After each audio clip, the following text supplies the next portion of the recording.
Wait a minute, I thought this was WrestleMania 23. Did we just go back 20 years in time? I could have sworn we're at the Ford Field, not the Pontiac Silverdome. Honestly, this transition from 1987 to the present day would have been a lot cooler if this was actually taking place at the Silverdome in Pontiac, Michigan. America, the beautiful! More archive audio from WrestleMania 3. Damn, get with the present day here. Have the present day Vince McMahon announce Aretha Franklin's presence. Have I ever removed a sin for the performance of America the Beautiful before? Don't remember, and I'm too lazy to go check, but I will remove a sin for Aretha's performance here. Champion and champion. I'm champion. And champion. WWE actually foreshadows Night of Champions with that promo alone. Jeez, the intense pyrotechnics, which by the way is one of the best opening pyros I've ever seen for WrestleMania, and the song by Saliva make this a perfect and kick-ass intro. This is how you hype up WrestleMania. That there are more fans here than there were at Super Bowl 40. That may be because since the ground is open for fans to sit down, it brings in extra seats. That Hall of Fame has got a spot waiting for this guy. Foreshadowing 2013. Has always wanted to be world champion. Shut up, JBL. I'm trying to listen to my kill switch. And it's every man for himself. That didn't take too long. Hardy hopes WrestleMania number. Never thought I'd see the day where Matt Hardy would randomly start twerking during his entrance at WrestleMania. First ladder introduced is too small to reach the prize cliche. Oh, he's gonna do it. Edge's gonna. Edge actually climbs the ladder how I would have done it instead of taking his time slowly climbing upon receiving no damage. About time someone actually rushed up the ladder. What the hell? Tell me. Alright, that was humorous. Here's another remover for you. Well, CM Punk's using that step ladder. King Booker was watching CM Punk the whole time and could have easily blocked that step ladder or ducked or attacked. Again, no disqualifications or count out. Water also makes you wet when you make contact with it, in case you don't know that either. And here's another ladder match cliche. The wrestler bridges ladder on the barricade and ring apron cliche. And most of the time it usually backfires on the one who actually set it up. The WrestleMania Spinaroonie. The Spinaroonie is freaking awesome, no doubt. One problem. Booker should really save that for when he actually wins a match, not while the match is still going on. Nice. Now ladder Rooney. Ladder Rooney. Hardy's one for you, Randy. Is Randy Orton blind or something? Lands a smack. Did the ladder go? Partner Randy Orton. It just three. Oh, spear for the back match. Look at this.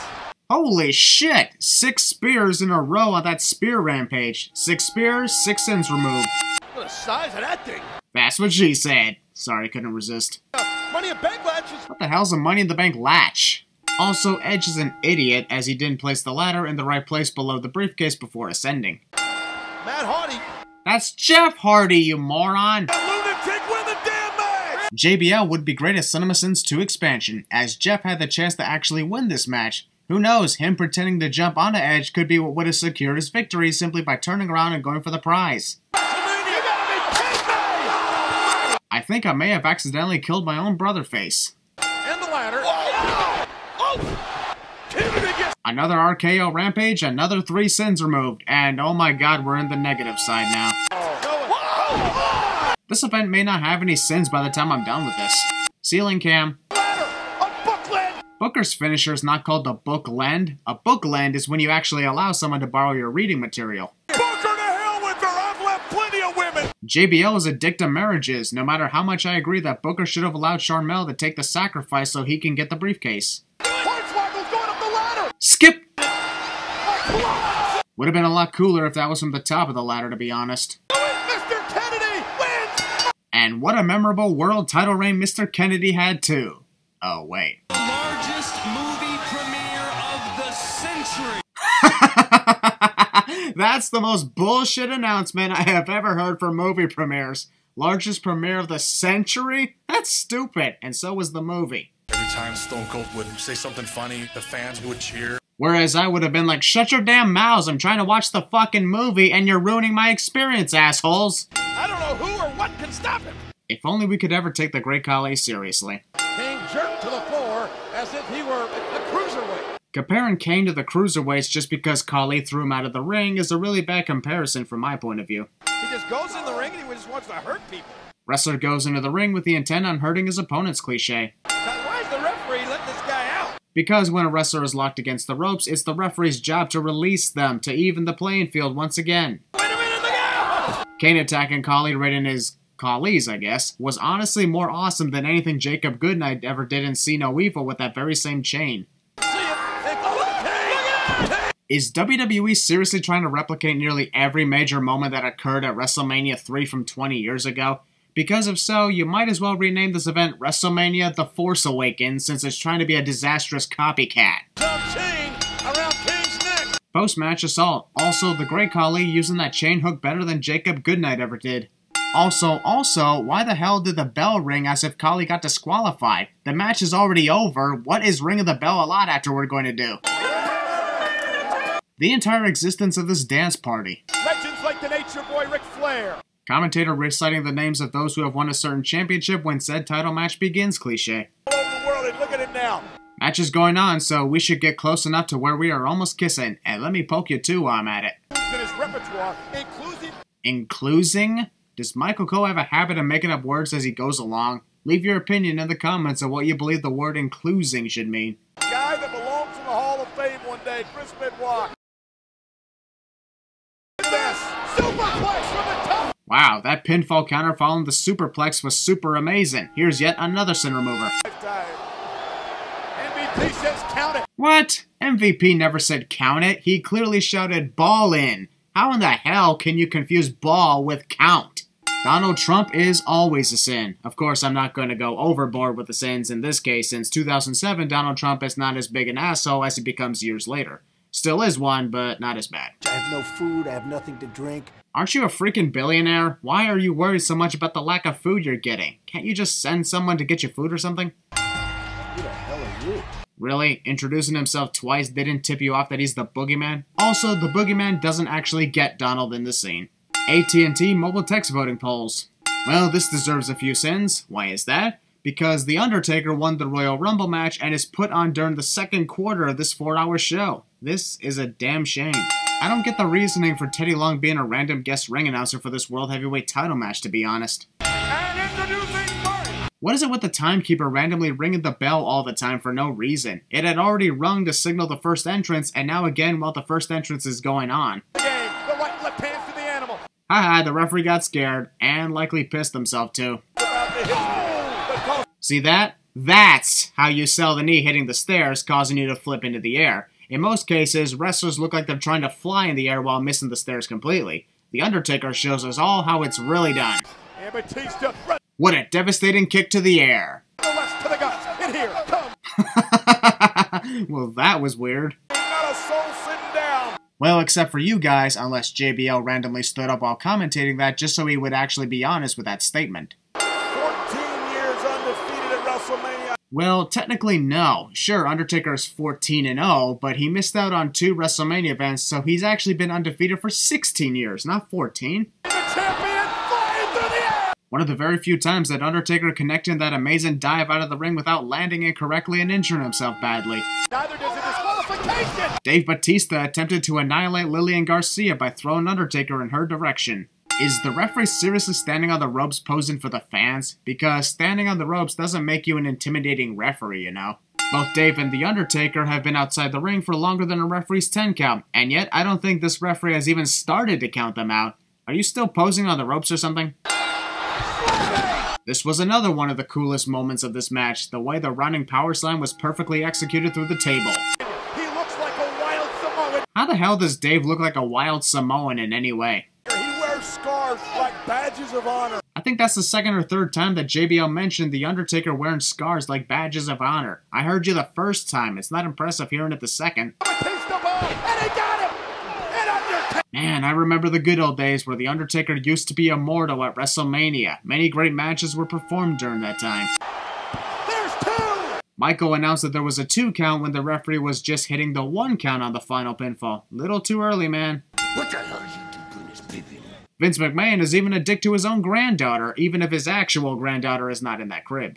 Baby crib cam, and when I see that, I can understand why babies scream their heads off looking at that sight. She just took a trump. Haha, fuck you. Foreshadowing the Shield. Jesus, give these guys some space to get to the ring. The Sandman's even got a kendo stick and he ain't afraid to use it either.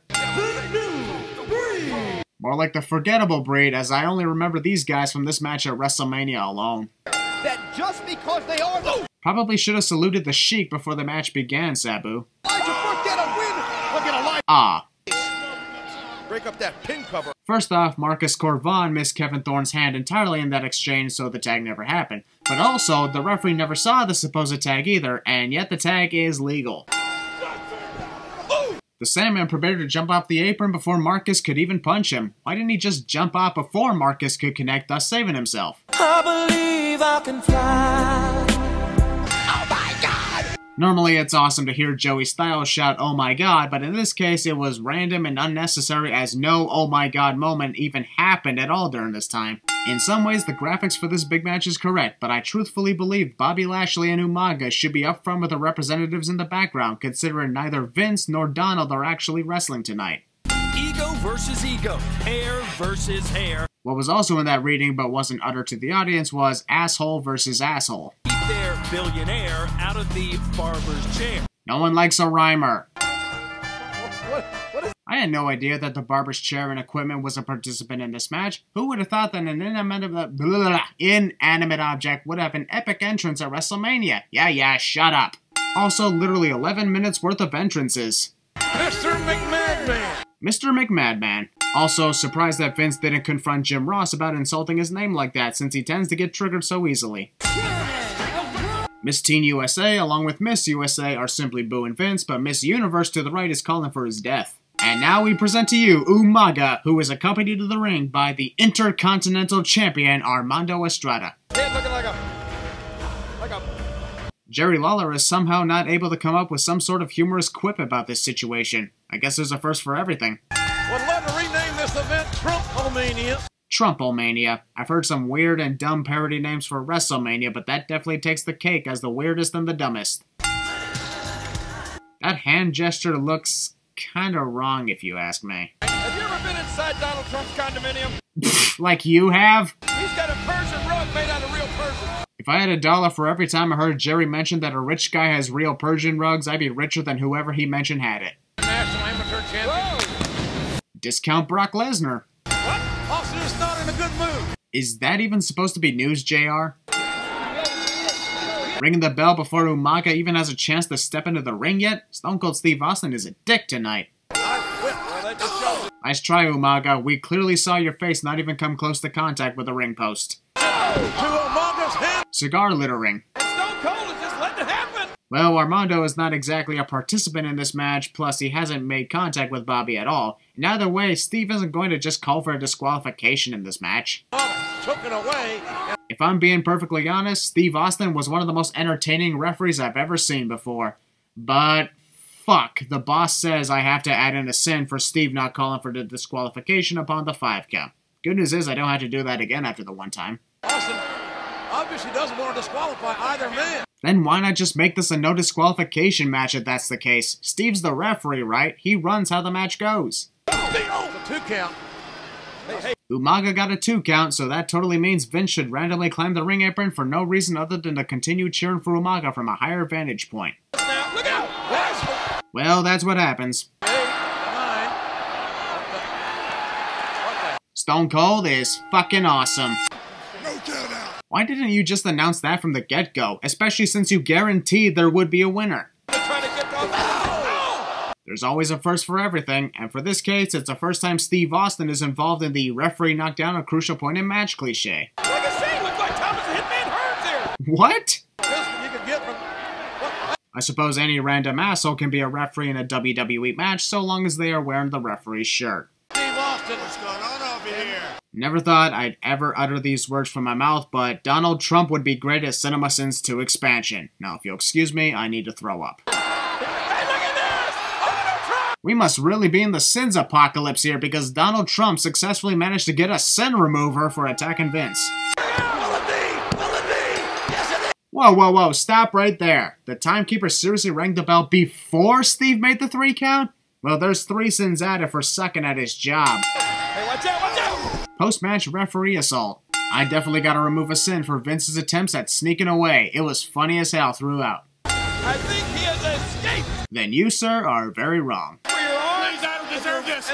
Man who lost the fight begs out of the consequences and claims he doesn't even deserve them, cliche. Don't do this to me! Too late! And they're actually shaving! Now this is one of the very few head shavings in WWE that actually went through with the agreement. About 90% of the other hair versus hair matches always ended with a short cut and not an actual shaving. In this case, they fulfilled the agreement. Vince McMahon has been humiliated. For like the 1000th time. Wait!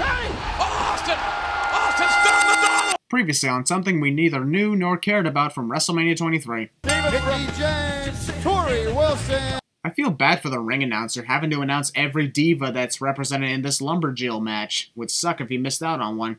Melina! Well, the paparazzi ain't gonna get that many good shots of Melina since the cameraman is in the damn way. You must win by pinfall or submission. Yeah, we know how a freaking lumberjack match, or Lumberjill, which is still a stupid name, works. Besides, the ring announcer already told us the damn rules. Monologuing is a villain's greatest weakness, Melina. Shoulders down for Ashley. There's two. Bridge got her. Asshole referee giving Ashley a quick count to ensure that Melina scores the victory in this short match that was a complete waste of time. Also, stop putting waste of time matches near the end of the show at WrestleMania. It's annoying as hell. Wow, the music playing for the promo of this awesome WWE Championship feud was so good I'm removing 2 sins. When matches are hyped like this, it's always fun. Honestly, it feels awkward to see the D-Generation X theme song playing when the group is not actually assembled. Also, Shawn Michaels and John Cena are the tag team champions, and yet they ditched those title belts tonight. Those two are dicks to their own championships. Where the hell's this camera angle coming from? Property damage, but still, that entrance was badass, no doubt, so let's remove a few more sins. Lost by John. Read between the lines, bitch! Referee checks the wrestlers for any possible weapons here, but not for any of the other matches. And as usual, I still don't get it. WrestleMania. Come here, I got a secret I want to tell you. Look at that, even the referee is bored already from this stare down.